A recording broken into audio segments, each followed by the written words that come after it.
तो हेलो साथियों, नमस्कार। स्वागत है आपका अपने चैनल सक्सेस जंक्शन एक कदम सफलता की ओर में। और हम लेकर के आ गए हैं आपके लिए MP forest, SSC, MPSI, UPSC, UP police और अन्य सभी भर्ती परीक्षाओं की दृष्टि से अति महत्वपूर्ण वीडियो है। यूनेस्को के विश्व विरासत स्थल जो आपके जून जुलाई तक अपडेटेड है, वो अपडेटेड यूनेस्को के विश्व विरासत स्थल हम आपके लिए लेकर के आ गए हैं। न केवल आपका यूनेस्को कंप्लीट होगा, बल्कि इसके साथ साथ में आपका स्टैटिक जी के साथ ही साथ में हिस्ट्री के भी कुछ पार्ट यहाँ पर कंप्लीट हो जाएंगे कि किसका निर्माण किसने करवाया था, कब किसने इसको जो है इसका विध्वंस किया था, कौन सा महाविद्यालय कब खुला था, ये भी आपका इस वीडियो में क्लियर हो जाने वाला है। तो वीडियो को लाइक कर दीजिए, चैनल को सब्सक्राइब कर लीजिए और आइए शुरुआत करते हैं। वीडियो को शुरू से अंत तक देखना है, जिससे कि आपको सारा इसका पूरा फायदा मिल सके और सारी जानकारी आपको इस विषय के बारे में मिल सके, क्योंकि यूनेस्को से 3 से 4 प्रश्न आपके हर एग्जाम की हर शिफ्ट में यहाँ पर पूछे जा रहे हैं। एमपी के एग्जाम की अगर हम बात करते हैं, ठीक है, तो चलिए शुरुआत करते हैं। और आपका अगली किसी भी शिफ्ट में एग्जाम है, चाहे वो आपका एमपी पुलिस हो, एमपीएसआई हो या फिर आपका एमपी फॉरेस्ट हो, आपको अपने प्रश्नों को इस नंबर पर जरूर से जरूर सेंड कर देना है 7052547003। इस पर कृपया कॉल नहीं करेंगे, केवल इस पर आपको व्हाट्सएप करना है। केवल व्हाट्सएप अवेलेबल है। किसी भी शिफ्ट का आपका एग्जाम हो, चाहे वो एसएससी हो, चाहे वो एमपीएसआई हो, किसी भी शिफ्ट का एग्जाम हो, जितने प्रश्न आपको याद हो अपने नाम के साथ में इस पर आपको व्हाट्सएप कर देना है। तो चलिए शुरुआत करते हैं। यूनेस्को की आपके लिए अति महत्वपूर्ण ये आपका टॉपिक है। देखिए,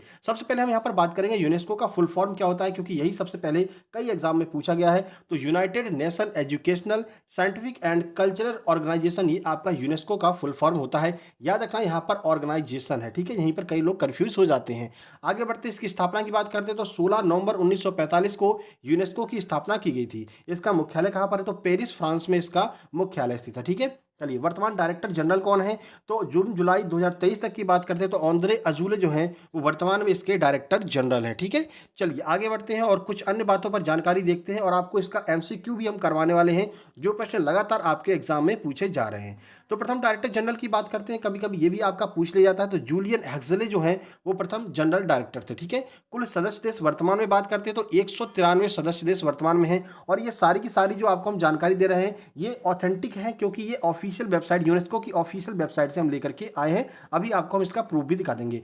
भारत यूनेस्को का अंग कब बना था, तो 1946 में भारत यूनेस्को का पार्ट बना था। वर्तमान में भारत की 40 धरोहरों को यूनेस्को की विश्व विरासत स्थल में शामिल किया गया है। याद रखना, 40 धरोहर ही विश्व विरासत स्थल में शामिल है। अगर आपको 40 के अलावा कुछ और ऑप्शन मिलता है तो आपका गलत होगा। हालांकि व्यापम ने 40 ऑप्शन न देकर के 42 ऑप्शन दिया था, तो आपको आसपास के ऑप्शन पे लगा देना है। अगर 40 नहीं दिया तो 42 पे लगा देना है। बाद में अगर आपका आंसर गलत मानते हैं तो फिर इनकी हम खिंचाई कर देंगे, ठीक है।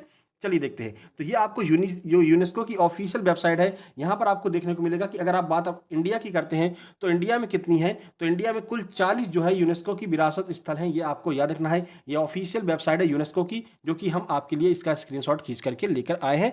आज सुबह, जस्ट आज सुबह ही हमने इसका स्क्रीनशॉट खींचा है, ठीक है। चलिए, अब यहाँ पर आपका व्यापम में प्रश्न पूछा गया था कितने प्राकृतिक हैं, कितने कल्चरल हैं। तो याद रखना, 7 प्राकृतिक धरोहर है, 32 कल्चरल धरोहर है और एक जो है वो मिश्रित धरोहर है। अब इन सब के बारे में हम यहाँ पर चर्चा करने वाले हैं, ठीक है। तो चलिए शुरुआत करते हैं। पहला प्रश्न है, अजंता की गुफाओं को विश्व विरासत स्थल में कब शामिल किया गया था, तो 1983 में अजंता की गुफाओं को विश्व विरासत स्थल में शामिल किया गया था। और ये प्रश्न आपका अभी एमपी फॉरेस्ट में पूछा जा चुका है, ठीक है। चलिए कुछ जानकारी आपको देते हैं। देखिए, तो अजंता की गुफाएं महाराष्ट्र के औरंगाबाद जिले में स्थित है। इसमें कुल 29 गुफाएं, याद रखना, कुल 29 गुफाएं जो है वो अजंता की गुफाओं के अंतर्गत आती हैं। यह यूनेस्को में शामिल होने वाला पहला भारतीय स्थल है। यही पूछा गया था कि पहला भारतीय स्थल कौन सा है, तो अजंता की गुफाएं पहला भारतीय स्थल है, ठीक है। चलिए आगे बढ़ते हैं। इसका निर्माण किसने करवाया था, यह आपका हिस्ट्री का प्रश्न बन जाएगा। तो इसका निर्माण राष्ट्रकूट वंश के शासकों के द्वारा करवाया गया था, ठीक है। औरंगाबाद में स्थित है, वो आपका स्टैटिक जीके का प्रश्न बन जाएगा। चलिए, अजंता की गुफाओं को भी, जो आपके अजंता की गुफाएं हैं, एलोरा की तो हमने बता दिया, जो अजंता की गुफाएं हैं इनको 1983 में यूनेस्को में शामिल किया गया था। जो आपके अजंता की गुफाएं इनको भी 1983 में, और जो एलोरा की गुफाएं इनको भी 1983 में शामिल किया गया था, ठीक है। तो एलोरा की गुफाओं की बात करते हैं तो इनको 1983 में शामिल किया गया था। एलोरा की गुफाओं में कितनी गुफाएं, देखिए, तो इनमें बाद 12 जो है वो बौद्ध धर्म से संबंधित है, 17 हिंदू धर्म से और 5 जैन धर्म से संबंधित है। तो ये आपकी एलोरा की गुफाएं हो गई और ऊपर आपकी अजंता की गुफाएं हो गई। दोनों को 1983 में एक साथ शामिल किया गया था, ठीक है। चलिए आगे बढ़ते हैं। वीडियो को लाइक नहीं किया भाई, वीडियो को लाइक जरूर कर देंगे। अगला प्रश्न है, आगरा के किले को, ताजमहल को यूनेस्को विश्व धरोहर में कब शामिल किया गया था। ये प्रश्न भी आपकी एमपी फॉरेस्ट में पूछा जा चुका है। यूनेस्को से हर शिफ्ट में 2 से 3 प्रश्न तो आ रहे हैं, ठीक है। तो आज यहाँ पर अगर आप पूरा वीडियो देख लेते हैं तो ये 2 से 3 नंबर आपके बिल्कुल पक्के हो जाने वाले हैं, ठीक है। 1983 में इनको भी शामिल किया गया था, किसको, आगरा को और आगरा के किले को, ठीक है। देखिए, तो आगरा का किला उत्तर प्रदेश के आगरा नामक शहर में स्थित है। इसका निर्माण अकबर के द्वारा करवाया गया था। इसे अकबर का किला भी कहा जाता है। ठीक है, चलिए अब बात कर लेते हैं ताजमहल की। तो ताजमहल विश्व के 7 अजूबों में से एक है। यह उत्तर प्रदेश के आगरा नामक स्थान पर स्थित है। इसका निर्माण शाहजहां के द्वारा करवाया गया था। ठीक है, चलिए भाई आगे बढ़ते हैं और अगला प्रश्न। कोणार्क के सूर्य मंदिर को विश्व धरोहर की सूची में कब शामिल किया था यूनेस्को में? तो सही आंसर है 1984 में कोणार्क के जो सूर्य मंदिर है इनको शामिल किया गया था। देखिए, तो कोणार्क सूर्य मंदिर कहाँ पर है? तो ये स्टैटिक जीके का प्रश्न आपका क्लियर होगा। पूरी उड़ीसा में कोणार्क सूर्य मंदिर स्थित है। निर्माण कब करवाया था? 13वीं शताब्दी में गांगेय वंश के शासक नरसिंह देव प्रथम के द्वारा इसका निर्माण करवाया गया था। ये आपका हिस्ट्री का पार्ट यहाँ पर कवर हो गया। ठीक है, चलिए आगे बढ़ते हैं और अगला प्रश्न। वीडियो को शुरू से अंत तक देखना। लास्ट में आपसे एक प्रश्न पूछेंगे जिसका जवाब देने पर कल वाली वीडियो में आपका नाम स्क्रीनशॉट के साथ में देखने को मिलेगा। ठीक है, चलिए महाबलीपुरम के मंदिरों को यूनेस्को विश्व धरोहर में कब शामिल किया गया था? 1984 में महाबलीपुरम के मंदिरों को यूनेस्को के विश्व धरोहर में जो है शामिल किया गया था। तो महाबलीपुरम के मंदिर तमिलनाडु में स्थित है। इनका निर्माण 7वीं 8वीं शताब्दी में पल्लव वंश के राजाओं के द्वारा करवाया गया था। ये आपके लिए बहुत महत्वपूर्ण है। जितना भी डिस्क्रिप्शन हम आपको देते हैं ये आपके लिए बहुत ज़्यादा महत्वपूर्ण होता है। ऐसे ही बिल्कुल डिटेल में हम आपको एग्जाम एनालिसिस भी करवाते हैं। आपका भी फॉरेस्ट का एग्जाम चल रहा है तो फॉरेस्ट एग्जाम का एनालिसिस तीनों शिफ्ट का हम इसी तरह से करवाते हैं डिटेल में जानकारी के साथ में। फिर आपका एमपी पुलिस शुरू होगा, एमपीएसआई शुरू होगा, एसएससी शुरू होगा। हर एक एग्जाम का एनालिसिस हम इसी तरह से करवाने वाले हैं। ठीक है, चलिए आगे बढ़ते हैं। काजीरंगा राष्ट्रीय उद्यान को यूनेस्को की विश्व विरासत में कब शामिल किया गया था? तो काजीरंगा को 1985 में शामिल किया गया था। अब ये काजीरंगा कहाँ पर है? तो काजीरंगा राष्ट्रीय उद्यान असम में स्थित है। इस राष्ट्रीय उद्यान में एक सींग वाले गैंडे पाए जाते हैं और एक सींग वाले गैंडों के लिए ये राष्ट्रीय उद्यान प्रसिद्ध है। ठीक है, अभी हाल ही में एक सींग वाले गैंडों का जो शिकार किया गया था, बहुत सारे शिकारियों ने शिकार किया गया था, तो उनके सींग को जब्त करके उनके सींग को जला करके एक वहाँ पर जो है एक मॉन्यूमेंट बनाया गया है एक सींग वाले गैंडों के लिए। ठीक है ना, तो ये भी आपको याद रखना, करंट अफेयर का यह प्रश्न बन सकता है। आगे बढ़ते हैं। 1985 में किन किन स्थलों को यूनेस्को विश्व विरासत में शामिल किया गया था? 1985 में तो मानस राष्ट्रीय उद्यान और केवलादेव नेशनल पार्क, इन दोनों को 1985 में यूनेस्को में शामिल किया गया था। देखिए, तो मानस राष्ट्रीय उद्यान कहाँ पर है? असम में है। केवलादेव राष्ट्रीय उद्यान कहाँ पर है? राजस्थान में। ठीक है, और जो केवलादेव राष्ट्रीय उद्यान है वो साइबेरियन सारस के लिए प्रसिद्ध है। ये स्टैटिक जीके का प्रश्न बनेगा, ये आपको याद रखना है। ठीक है, चलिए आगे बढ़ते हैं। अगर आपको वॉल्यूम स्लो लग रहा है तो मेरे भाई अपने फ़ोन का वॉल्यूम बढ़ा लेना है, क्योंकि ज़्यादातर फ़ोन में हमने चेक भी किया है कि वॉल्यूम बिल्कुल सही रहता है। ठीक है, चलिए आगे बढ़ते हैं। हम्पी समूह के स्मारकों को यूनेस्को के विश्व विरासत में कब शामिल किया गया था? 1986 में हम्पी के जो स्थल हैं इनको 1986 में यूनेस्को विश्व विरासत में शामिल किया गया था। देखिए, तो हम्पी के स्मारक कहाँ पर है? ये आपका स्ट्रेटेजी के क्लियर होगा। बेली कर्नाटक में आपके हम्पी के स्मारक स्थापित है। ठीक है, इनका निर्माण विजयनगर शासकों के द्वारा चौथी शताब्दी में इसका निर्माण जो है वो करवाया गया था। ठीक है, किसने करवाया था? तो हरिहर और बुक्का ने हम्पी के स्मारकों की नींव रखी थी। ये भी आपको याद रखना है। आगे बढ़ते हैं। खजुराहो के मंदिरों को यूनेस्को की साइट में कब शामिल किया गया था? ये बहुत महत्वपूर्ण है क्योंकि ये 3 से 4 बार आपका एग्जाम में पूछा जा चुका है। 1986 में खजुराहो के मंदिरों को यूनेस्को की साइट में शामिल किया गया था। देखिए कुछ जानकारी। तो खजुराहो के मंदिर मध्य प्रदेश के छतरपुर नामक जिले में स्थित है। इनका निर्माण किसने करवाया था? तो चंदेल शासकों के द्वारा इनका निर्माण करवाया गया था। ये प्रश्न कई बार पूछा गया है। यहाँ पर हिंदू और जैन मंदिर पाए जाते हैं। खजुराहो में ही कंदरिया महादेव का मंदिर स्थित है जो भगवान शिव को समर्पित है। बहुत महत्वपूर्ण है, पूछा गया है कई बार एसएससी में कि किसको समर्पित है कंदरिया महादेव? तो भगवान शिव को समर्पित है। ठीक है, चलिए वीडियो को अभी भी लाइक नहीं किया है मेरे भाई तो वीडियो को लाइक जरूर कर देंगे और दोस्तों तक शेयर भी कर देंगे। 1986 में और किन 2 स्थलों को यूनेस्को में शामिल किया गया था? तो फतेहपुर सीकरी और गोवा के चर्च, इन दोनों को जो है 1986 में ही शामिल किया गया था। तो फतेहपुर सीकरी कहाँ पर है? उत्तर प्रदेश में स्थित है। और गोवा के चर्च जो है वो आपके गोवा नामक जो आपका राज्य है वहाँ पर स्थित है। ठीक है, चलिए एलिफेंटा की गुफाओं को यूनेस्को में कब शामिल किया गया था? सही आंसर है 1987 में एलिफेंटा की गुफाओं को यूनेस्को में शामिल किया गया था। एलिफेंटा की गुफाएं कहाँ पर है? तो महाराष्ट्र में एलिफेंटा की गुफाएं स्थित है। इन्हें घारापुरा की गुफाएं भी कहा जाता है। घारापुरी की गुफाएं जो है ये एलिफेंटा को ही कहा जाता है। इनमें 7 गुफाएं हैं और ये भगवान शिव को समर्पित है। याद रखना, भगवान शिव को समर्पित है ये गुफाएं। ठीक है, चलिए आगे बढ़ते हैं। जो पड्डकल के मंदिर समूह है और सुंदरवन राष्ट्रीय उद्यान, इन दोनों को यूनेस्को में कब शामिल किया? तो इन दोनों को 1987 में यूनेस्को की विश्व विरासत स्थल में शामिल किया गया था। पड्डकल के मंदिर समूह और सुंदरवन।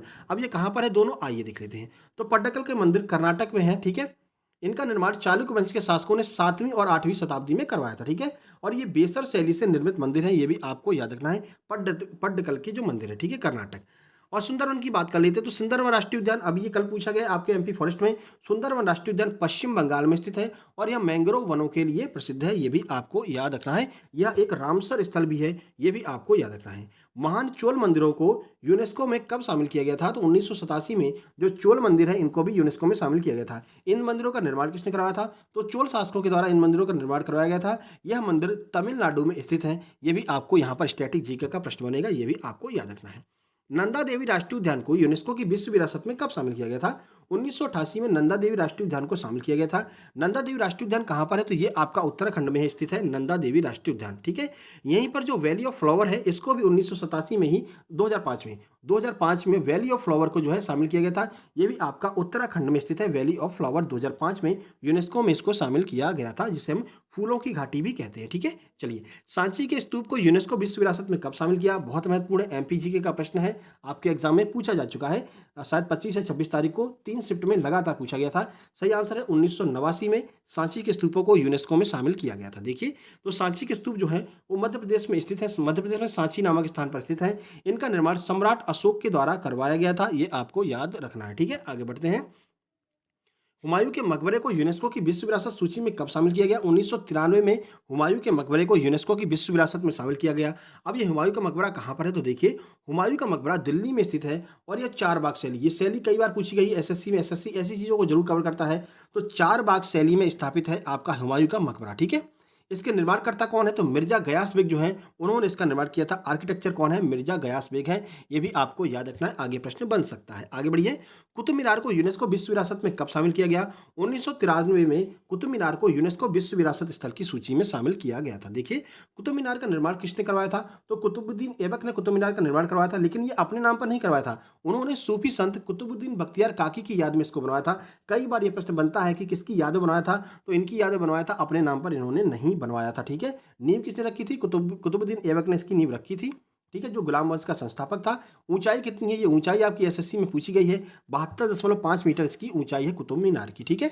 चलिए आगे बढ़ते हैं। दिल्ली में यह स्थित है। अगला प्रश्न है, माउंटेन रेलवे को यूनेस्को की विश्व विरासत में कब शामिल किया गया? जो पहाड़ी रेलवे है इसको यूनेस्को में कब शामिल किया? तो 1999 में माउंटेन रेलवे को यूनेस्को की विश्व विरासत स्थल में शामिल किया गया। देखिए, तो इसमें 3 माउंटेन रेलवे आते हैं, कौन कौन से हैं? ये प्रश्न कई बार पूछा जा चुका है रेलवे के द्वारा। तो देखिए, 3 माउंटेन रेलवे कौन से हैं? 1999 में दार्जिलिंग माउंटेन रेलवे जो पश्चिम बंगाल में है, 2005 में नीलगिरी माउंटेन रेलवे जो आपका तमिलनाडु में है, 2008 में कालका शिमला रेलवे जो कि आपका हिमाचल प्रदेश में है। इन तीनों को याद रखना, अगर आप रेलवे का एग्जाम देने वाले हैं तो ये आपके लिए बहुत ज़्यादा महत्वपूर्ण है, ठीक है। आगे बढ़ते हैं। अगला प्रश्न, महाबोधि मंदिर को यूनेस्को की विश्व विरासत सूची में कब शामिल किया गया था? तो 2002 में महाबोधि मंदिर को शामिल किया गया था। अब ये कहाँ पर है? तो महाबोधि मंदिर गया बिहार में स्थित है। इसका निर्माण सम्राट अशोक के द्वारा करवाया गया था। ये बिहार के गया नामक स्थान पर स्थित है। महाबोधि में ही भगवान बुद्ध को जो है ज्ञान की प्राप्ति हुई थी, ठीक है। भीमबेटका की गुफाओं को यूनेस्को में कब शामिल किया गया था? बहुत महत्वपूर्ण प्रश्न है, क्योंकि आपका एमपी जीके का प्रश्न है और ये भीमबेटका वाला प्रश्न आपके एमपी फॉरेस्ट में पूछा जा चुका है। 2003 में इसको शामिल किया गया था भीमबेटका को। देखिए, भीमबेटका की गुफाएं रायसेन जिले मध्य प्रदेश में स्थित है। यह स्थान रॉक पेंटिंग के लिए प्रसिद्ध है। आदि मानवों ने जो रॉक पर पेंटिंग की थी, चट्टानों पर जो पेंटिंग की थी, वो यहाँ पर देखने को मिलती है, इसके लिए यह प्रसिद्ध है, ठीक है। विष्णुधर वाकड़कर ने इसकी खोज की थी, ये भी आपको याद रखना है। छत्रपति शिवाजी महाराज टर्मिनस यूनेस्को में कब शामिल किया गया? 2004 में छत्रपति महाराज टर्मिनस को शामिल किया गया, शिवाजी टर्मिनस को। देखिए, तो सीएसटी भी कहते हैं इसको। छत्रपति शिवाजी टर्मिनस महाराष्ट्र में स्थित है, याद रखना। इसका निर्माण फ्रेडरिक विलियम स्टीवंस के द्वारा किया गया था। आर्किटेक्चर कौन थे? फ्रेडरिक विलियम स्टीवंस, ठीक है। गुजरात के चंपानेर पावागढ़ पार्क को भी 2004 में शामिल किया गया था, ये भी आपको याद रखना है। गुजरात का जो चंपानेर पावागढ़ पार्क है ये भी 2004 में ही शामिल किया गया था, इसके साथ में ही, ठीक है। आगे बढ़ते हैं। दिल्ली के लाल किले को यूनेस्को विश्व विरासत में कब शामिल किया? तो 2007 में। ये बहुत महत्वपूर्ण है, 2007 में दिल्ली के लाल किले को यूनेस्को में शामिल किया। दिल्ली का लाल किला लाल पत्थरों से निर्मित एक किला है। इसकी डिजाइन पूछा जाता है, इसके डिजाइनर कौन थे, यानी आर्किटेक्चर कौन थे? उस्ताद अहमद लाहौरी जो है वो इसके डिजाइनर या फिर आर्किटेक्चर थे, ये आपको याद रखना है। जयपुर के जंतर मंतर को यूनेस्को में कब शामिल किया? तो 2010 में। जयपुर राजस्थान में स्थित है, इसके जंतर मंतर को 2010 में शामिल किया गया था। देखिए, तो जयपुर के जंतर मंतर को 2010 में यूनेस्को में शामिल किया गया था। इसका निर्माण राजपूत राजा सवाई जयसिंह के द्वारा इसका निर्माण करवाया गया था और ये जयपुर राजस्थान में स्थित है। आगे बढ़ते हैं। पश्चिमी घाट को यूनेस्को की विश्व विरासत में कब शामिल किया?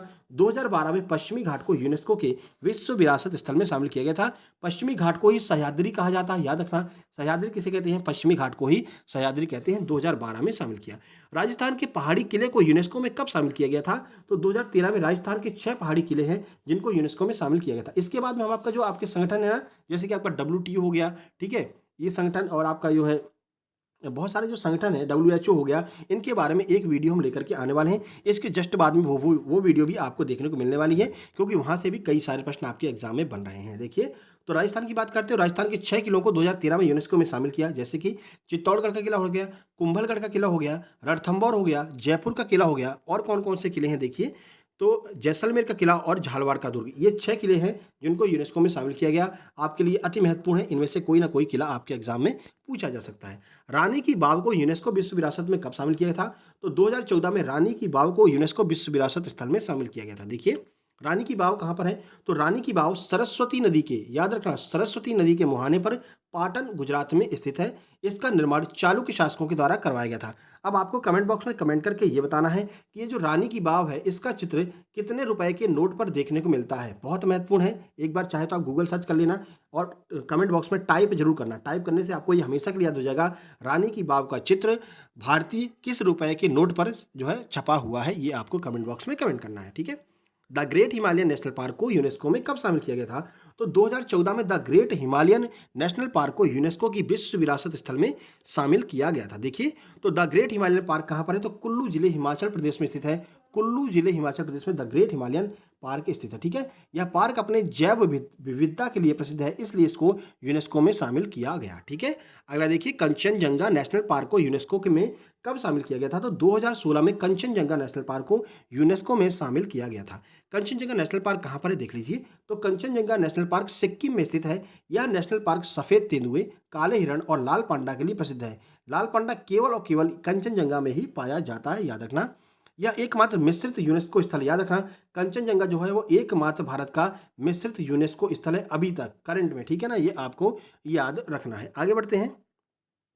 कार्बूसियर की स्थापत्य कला और बिहार के नालंदा विश्वविद्यालय को यूनेस्को में कब शामिल किया? तो 2016 में कार्बूसियर की स्थापत्य कला, जिन्होंने चंडीगढ़ की स्थापना की थी, चंडीगढ़ नगर को बसाया था, और आपका बिहार के नालंदा विश्वविद्यालय को शामिल किया 2016 में। देखिए, तो नालंदा विश्वविद्यालय कहाँ पर है? तो बिहार में स्थित है। इसका निर्माण कुमार गुप्त प्रथम ने इसका निर्माण कराया था, तथा बख्तियार खिलजी के द्वारा इसका विध्वंस कर दिया गया था। ये दोनों आपको याद रखना है, क्योंकि दोनों प्रश्न कई बार हिस्ट्री में पूछ लिए जाते हैं। किसने इसका निर्माण कराया? कुमारगुप्त फर्स्ट ने। किसके द्वारा इसका विध्वंस किया गया था? तो बख्तियार खिलजी के द्वारा इसका विध्वंस किया गया था। कार्बूसियर की बात करते हैं तो कार्बूसियर की जो स्थापत्य कला है वो चंडीगढ़ में स्थित है। चंडीगढ़ जो शहर है वो कार्बूसियर ने स्थापित किया था, और ये स्थापत्य कला जो है बहुत बेहतरीन तरीके से चंडीगढ़ को स्थापित किया गया है, इसलिए इसको यूनेस्को में रखा गया, ठीक है। चलिए, ऐतिहासिक शहर अहमदाबाद को यूनेस्को में कब शामिल किया? तो 2017 में अहमदाबाद को यूनेस्को में शामिल किया गया था। देखिए कुछ जानकारी। प्रसिद्ध अहमदाबाद शहर को 2017 में यूनेस्को में शामिल किया गया। यह साबरमती नदी के किनारे पर गुजरात में स्थित है। नदी का नाम जरूर याद रखना, साबरमती नदी के किनारे पर है। और जो पाटन गुजरात में वो आपका रानी की वाव थी, किस नदी किनारे? तो सरस्वती की नदी किनारे, ठीक है। इनको आपको जरूर याद रखना, क्योंकि नदी के किनारे वाला जो प्रश्न है ये बहुत बार पूछ लेते हैं, थोड़ा सा कठिन प्रश्न बन जाता है, चाहे आप यूपीपीसीएस दे रहे हो, चाहे आप यूपीएससी या फिर एमपीपीएससी दे रहे हो। मुंबई के विक्टोरिया और आर्ट डेको असेंबल को यूनेस्को में कब शामिल किया गया? तो 2018 में विक्टोरिया और आर्ट डेको असेंबल को यूनेस्को में शामिल किया गया था। देखिए, इसका निर्माण 19वीं शताब्दी में कराया गया था। यह विक्टोरियन गॉथिक स्टाइल में बना हुआ है, ठीक है। इसको 2018 में शामिल किया गया था। गुलाबी शहर जयपुर को यूनेस्को में कब शामिल किया? तो 2019 में गुलाबी शहर जयपुर को यूनेस्को में शामिल किया गया था। देखिए, जयपुर राजस्थान की सबसे बड़ी सिटी है। इसकी स्थापना महाराजा जयसिंह द्वितीय के द्वारा इसकी स्थापना की गई थी। इसे पिंक सिटी ऑफ इंडिया के नाम से भी जानते हैं, ठीक है। चलिए आगे बढ़ते हैं। तेलंगाना के रामप्पा मंदिर होगा, यहाँ पर रामपुर मंदिर नहीं है, रामप्पा मंदिर, ठीक है। तेलंगाना के रामप्पा मंदिर को यूनेस्को में कब शामिल किया? तो 2021 में तेलंगाना के रामप्पा मंदिर को शामिल किया गया था। देखिए, तो तेलंगाना का रामप्पा मंदिर भारत का 39वां है। कभी कंफ्यूज मत होना, भारत का 39वां कौन सा है? तेलंगाना का रामप्पा है, ये 40वां नहीं है। तेलंगाना का रामप्पा मंदिर 39वां है। ये आपको ऑफिशियल वेबसाइट पर भी देखने को मिल जाएगा। सारा फैक्ट जो हमने लिया है ऑफिशियल वेबसाइट से लिया है, यूनेस्को से, ठीक है। इसे काकतीय रुद्रेश्वर मंदिर भी कहते हैं। अब देखिए, कोई आपको 41-42 बता रहा है तो मत मानिए, क्योंकि ऑफिशियल वेबसाइट पर अभी भी आपको ऊपर हमने एग्जाम्पल भी दिया था, प्रूफ भी दिखाया था, 40 ही स्थल इंडिया के वहां पर अभी भी रजिस्टर्ड हैं, ठीक है ना। चलिए आगे बढ़ते हैं। गुजरात के धौलावीरा पुरा स्थल को यूनेस्को में कब शामिल किया गया था? ये आपका 40वां सबसे लेटेस्ट है। 2021 में गुजरात के धौलावीरा जो पुरा स्थल है उसको यूनेस्को में शामिल किया गया था। देखिए, तो गुजरात के धौलावीरा पुरा स्थल को 2021 में यूनेस्को में शामिल किया गया था। यह सबसे आखिरी और भारत का 40वां विरासत स्थल है। ये आपको याद रखना, लेटेस्ट आपका कौन सा है? तो ये धौलावीरा आपका लेटेस्ट है। ठीक है, आगे बढ़ते हैं। 7 प्राकृतिक स्थल जो यूनेस्को में शामिल हैं, कौन-कौन से हैं? प्राकृतिक स्थल वो कौन-कौन से हैं? देखिए, लोथल गुजरात वगैरह जो भी है ना, उसको अभी मतलब रजिस्टर्ड नहीं किया है, ठीक है? कहने को भले कहते हैं, लेकिन अभी रजिस्टर्ड नहीं किया गया है। देखिए, काज़ीरंगा नेशनल पार्क 7 बता देते हैं जो आपके प्राकृतिक हैं। तो काज़ीरंगा नेशनल पार्क असम में है जो 1985 में बना था। केवलादेव राष्ट्रीय उद्यान राजस्थान में जो 1985 में बना था। मानस वाइल्ड लाइफ सेंचुरी असम में जो 1985 में बना था। नंदा देवी और वैली ऑफ फ्लावर जो उत्तराखंड में है 1988 में बना था। ठीक है, आगे बढ़ते हैं। सुंदरवन नेशनल पार्क जो आपका पश्चिम बंगाल में है 1987। पश्चिमी घाट जो है वो कहाँ-कहाँ पर फैला है ये देख लीजिए। ऊपर हमने बताया था पर पूरी जानकारी आपको नहीं दी थी। तो पश्चिमी घाट गुजरात में है, महाराष्ट्र, कर्नाटक, तमिलनाडु, केरला, ठीक है? यहाँ यहाँ पर स्थित है पश्चिमी घाट। 2012 में इसको शामिल किया था, ठीक है? Great Himalayan national park Himachal Pradesh 2014 में इसको शामिल किया गया था। तो ये 7 प्राकृतिक स्थल हैं। अभी आपसे पूछा प्राकृतिक स्थल कितने हैं? आगे पूछ सकता है इनमें से कौन सा प्राकृतिक स्थल नहीं है या फिर इनमें से कौन सा प्राकृतिक स्थल है, तो इसको आप आराम से सॉल्व कर सकते हैं। वीडियो को भाई अभी भी लाइक नहीं किया तो अभी भी लाइक कर दीजिए, इतना मेहनत हम आपके लिए कर रहे हैं। एकमात्र मिश्रित विश्व विरासत स्थल कौन सा है? तो कंचनजंगा राष्ट्रीय उद्यान जो कि सिक्किम में है, 2016 में इसको शामिल किया गया था। एकमात्र मिश्रित विश्व विरासत स्थल है भारत का यूनेस्को में, ठीक है ना? चलिए, अब भाई वीडियो पसंद आ गई, वीडियो को जो है लाइक कर दीजिए, चैनल को सब्सक्राइब कर लीजिए, ठीक है ना? और शेयर कर दीजिए अपने दोस्तों के पास में। और इसका जो पीडीएफ है वो आपको 24 घंटे बाद हमारे टेलीग्राम चैनल सक्सेस जंक्शन पर देखने को मिलने वाला है। 24 घंटे बाद आपको यहाँ पर मिल जाएगा। इसकी लिंक डिस्क्रिप्शन बॉक्स में दी गई है, आप जा करके ज्वाइन कर सकते हैं। इसके अलावा हमारा एक और टेलीग्राम चैनल है जहाँ पर आपको फ्री स्टडी मटेरियल प्रोवाइड कराया जाता है सक्सेस जंक्शन चैनल के द्वारा। वो है आपका सक्सेस जंक्शन लाइव, इसको आप सर्च करके ज्वाइन कर सकते हैं। यहाँ पर आपको मैथ के काफ़ी सारे, जैसे यादव सर के क्लास नोट्स वगैरह हो गए, यहाँ पर फ्री में मिल जाएंगे। वोकेबलरी की बुक है मैम की जो नई नई आई है वो आपको यहाँ पर फ्री मिल जाएगी। आदित्य रंजन सर का जो ब्रह्मास्त्र फॉर्मूला बुक है वो आपको यहाँ पर फ्री मिल जाएगा। और एसएससी सीजीएल जो आपका अभी अभी लेटेस्ट रिजल्ट आया है, रैंक 1 जिसने लिया है, जिसने रैंक 1 प्राप्त किया है, उसके क्लास नोट्स हमारे पास में आ गए। उसके नोट्स जो है हिस्ट्री के, पॉलिटी के, ज्योग्राफी के और भी बहुत सारे सब्जेक्ट के क्लास नोट्स हमारे पास में आ गए हैं, जिसको हमने यहाँ पर अपलोड कर दिया है। तो आप यहाँ पर जाकर के उन क्लास नोट्स को, जो उसने अपने नोट्स बनाए हैं, उसको आप यहाँ से डाउनलोड कर सकते हैं, ठीक है? और इसको ज्वाइन कर लेना। ये आप तभी ज्वाइन कर पाएंगे जब आप चैनल को सब्सक्राइब करके जाएंगे। केवल सक्सेस जंक्शन के सब्सक्राइबर्स के लिए ही ये सुविधा उपलब्ध है। यहाँ से सब्सक्राइब कीजिए, सब्सक्राइब करके आप टेलीग्राम पर जाकर सर्च करेंगे तो ये चैनल आपको मिल जाएगा। इसी लोगों के साथ में इसको ज्वाइन कर लेना और फ्री ऑफ कॉस्ट सारे स्टडी मटेरियल आप वहाँ से डाउनलोड कर सकते हैं, ठीक है? चलिए, बाकी जिनका भी एग्जाम अगली किसी भी शिफ्ट में है, आप अपने एग्जाम के प्रश्नों को, चाहे वो आपका एसएससी हो, सीजीएल हो, एसएससी एमटीएस हो, अपने प्रश्नों को इस नंबर पर जरूर से जरूर सेंड कीजिएगा। फॉरेस्ट गार्ड का एग्जाम चल रहा है, इस नंबर पर आपको जरूर सेंड करना है। कॉल मत करना, क्योंकि केवल व्हाट्सएप सुविधा इस पर उपलब्ध है। इस पर आपका कॉल लगेगा नहीं, लग भी जाएगा तो उठेगा नहीं, ठीक है?